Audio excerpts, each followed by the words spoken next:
อยู่ภาคสนามได้ตั้งเกือบปีคิดเห็นแต่น้องคนดีคิดฮอดอีหลีคิดฮอดน้องหลาย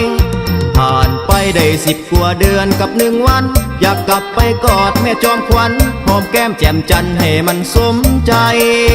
แต่ย้อนเดียวนี้ตัวอ้ายยังมีภาระยิ่งใหญ่จึงได้แต่กอดปืนแนบกายแทนแม่สามวัยอยู่ในป้อมยามโอ้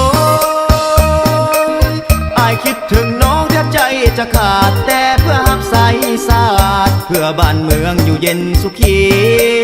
จึงได้แต่คอยคิดเห็นใบหน้าของน้องคนดีอ้ายบ่าวทหารเคมีเป็นห่วงนาลีอยู่ทุกคืนวันน้องอยู่ทางบ้านจงคอยเป็นแห่งบันดาลใจ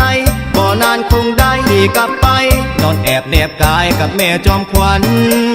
จะกอดจะหอมสองพวงแก้มที่เบ่งบานมอบความสุขให้แม่ตาหวานวอนน้องนงคานอย่าได้น้อยใจ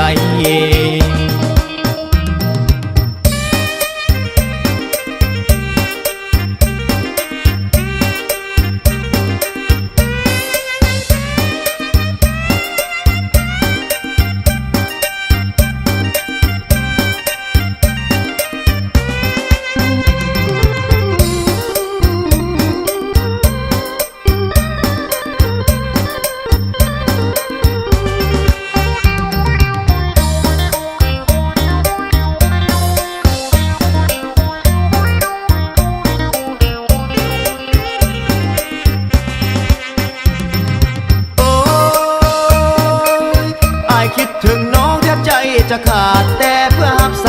สาดเพื่อบ้านเมืองอยู่เย็นสุขีจึงได้แต่คอยคิดเห็นใบหน้าของน้องคนดีอ้ายบ่าวทหารเคมีเป็นห่วงนาลีอยู่ทุกคืนวันน้องอยู่ทางบ้านจงคอยเป็นแห่งบันดาลใจบ่นานคงได้กลับไปนอนแอบแนบกายกับแม่จอมขวัญจะกอดจะหอมสองพวงแก้มที่เบ่งบานมอบความสุขให้แม่ตาหวานวอนน้องนงคานอย่าได้น้อยใจ